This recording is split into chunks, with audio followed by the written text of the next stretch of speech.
உணவு ரகசியம். உங்கள் உடலின் விதியை நிர்ணயிக்கும் 3 சக்திகள். உணவு என்பது வெறும் சுவை அல்ல.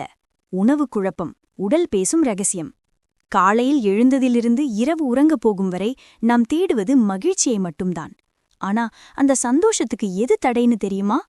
சௌகரியமான மனசுக்கு சௌகரியமான ஒரு உடம்பு தேவைப்படுது. இந்த உடம்பு ஒரு வாகனம். இந்த வாகனத்துக்கு நாம போடுற எரிபொருள் அதுக்கு கொஞ்சம் கூட பொருந்தாம இருந்தா என்ன ஆகும்? உங்க கார் வீணா போகாதா? நமக்கே அடிக்கடி டயர்ட் ஆகுது. எதுக்கு சின்ன சின்ன விஷயத்துக்கெல்லாம் உங்களுக்கு டென்ஷன் வருது? இதுக்கெல்லாம் காரணம் நம்ம உடல் நம்மகிட்ட ஒரு ரகசியத்தை சொல்ல ட்ரை பண்ணுது. அந்த ரகசியத்தை நீங்க கேட்க மறுக்கறீங்க. உங்க வீட்டுக்கு பிடிச்ச உணவை உங்க உடலுக்கு பிடிக்குமா? யோசிச்சு பாருங்க. எல்லாரும் சத்தான உணவுன்னு ஒரு பட்டியலை கொடுப்பாங்க. ஆனா அந்த சத்து உங்க உடம்புக்கு சண்டை போடுதா இல்ல ஒத்துழைக்குதா? என்னோட உடம்பு ஏன் இப்படி இருக்கு? இந்த கேள்வி கேட்டிருக்கீங்களா? உங்களுக்கு விடை தெரிய போகுது. அடுத்த 6 நிமிடங்களில் உங்களுடைய உடலின் மிக ஆழமான விதியை தெரிஞ்சுக்க போறீங்க. நம்ம சித்த மருத்துவத்துல சொல்லப்படுற உடலின் 3 வடிவங்கள் வாதம், பித்தம், கபம் என்னென்னு பார்க்கலாம். உங்க உடம்பு எந்த வகை? அது எப்படி சிம்பிளா கண்டுபிடிக்கிறது? உங்க உணவை நீங்களே டிசைன் பண்ண போறீங்க. இதுதான் உங்க ஆரோக்கியத்துக்கான கடைசி பாடம். இறுதி வரை பாருங்கள். 3 சக்திகள். வாதம், பித்தம், கபம் என்றால் என்ன?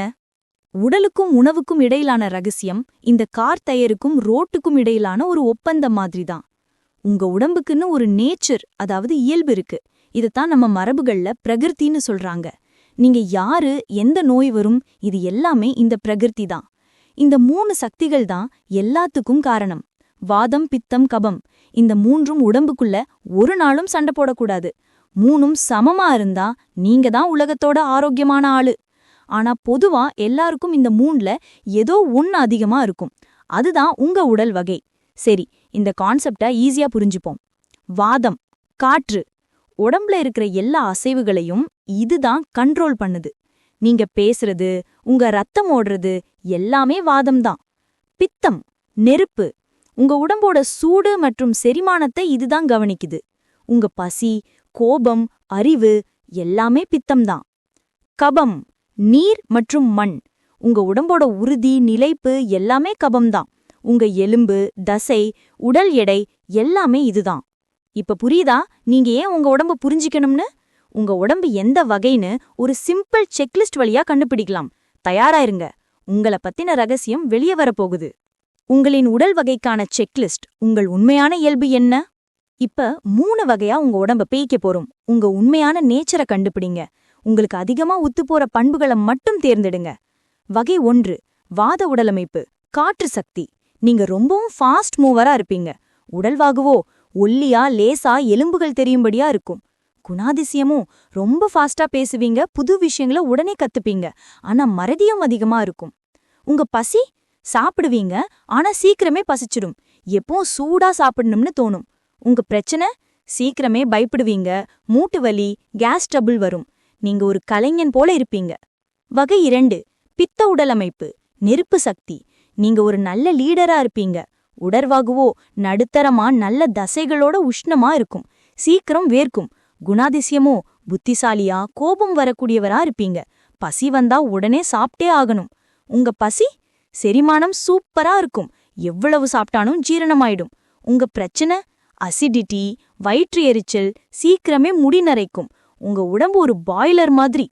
வகை 3, கப உடலமைப்பு, மண் மற்றும் நீர் சக்தி. நீங்க ரொம்ப பொறுமையான ஆளா இருப்பீங்க. உடல்வாகுவோ உறுதியா, கனமா, அகலமா, தடிமனா இருக்கும். எடை சீக்கிரம் கூடும். குணாதிசயமோ பொறுமையா, மெதுவா முடிவெடுப்பீங்க. ஒரு விஷயத்த கத்துக்க லேட் ஆகும், ஆனா மறக்கவே மாட்டீங்க. உங்க பசி, இவங்களுக்கு பசியே எடுக்காது. ஒரு வேளை சாப்பாட்டுக்கும் இன்னொரு வேளைக்கும் நடுவுல நிறைய கேப் இருக்கும். உங்க பிரச்சனை, சளி, இருமல், ஆஸ்துமா, அதிக உடல் எடை வரும். உங்க உடம்பு ஒரு கோட்டை மாதிரி. இப்ப உங்களுக்கு அதிகமா ஒத்துப்போன பண்புகள் எது? நீங்க எந்த வகை? கமெண்ட்ல சொல்லுங்க. மிக மிக முக்கியமானது இதோ. உங்க வகைக்கான உணவை பத்தி பார்க்க போறோம். உடலை குணமாக்கும் உணவு ரகசியம், நோயை தடுக்கும் உணவு. 3 உடல்களுக்கான மெனு. இப்போ உங்க உடல் வகையை கண்டுபிடிச்சிட்டீங்க. உங்களுக்கு பிடிச்ச உணவை உங்க உடலுக்கு கொடுங்க. உங்க உடம்புல அதிகமா இருக்கிற அந்த சக்தியை சமநிலைப்படுத்துவதுதான் இந்த உணவு ரகசியம். இது ஒரு மாயாஜாலம் அல்ல, அறிவியல். 1, வாத உடலமைப்பிற்கான உணவு அதிகமாக இருக்கும் காற்றை சமன் செய்ய. உங்க உடம்புக்கு எப்பவும் சூடு தேவை. காற்று அதிகமா இருக்கிறதுனால உடம்புல வறட்சியும் அதிகமா இருக்கும். நீங்க என்ன சாப்பிடணும்?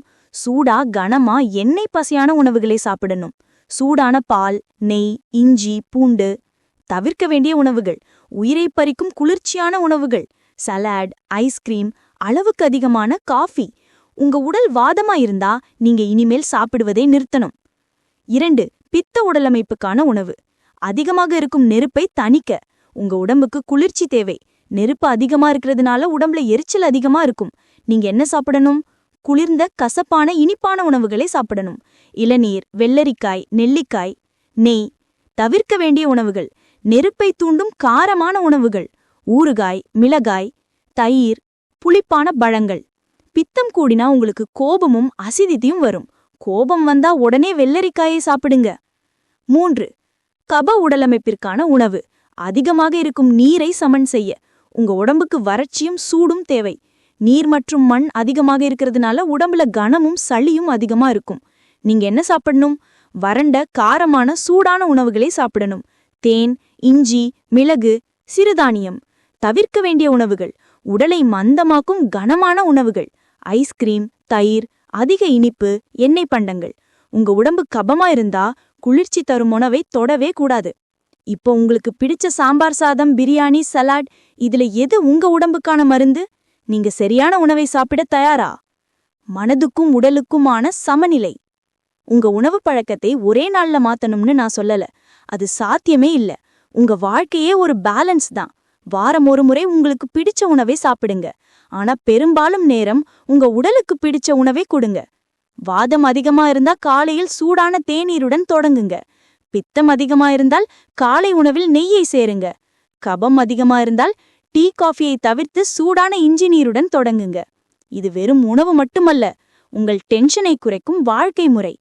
வாதத்திற்கு பயம், பித்தத்திற்கு கோபம், கபத்திற்கு மந்தம். இதுதான் மனதுக்கும் உடலுக்கும் இடையிலான உறவு. இந்த ரகசியத்தை தெரிஞ்சுக்கிட்ட பிறகு இனிமேல் நீங்க ஒரு நோயாளி இல்ல, நீங்க உங்க உடம்போட வைத்தியர். உங்க உடலின் விதி என்ன? நீங்க கண்டுபிடிச்ச உடலமைப்பை கமெண்ட்ல சொல்லுங்க. உங்க ஆரோக்கியம் உங்க கையில. நன்றி, வணக்கம்.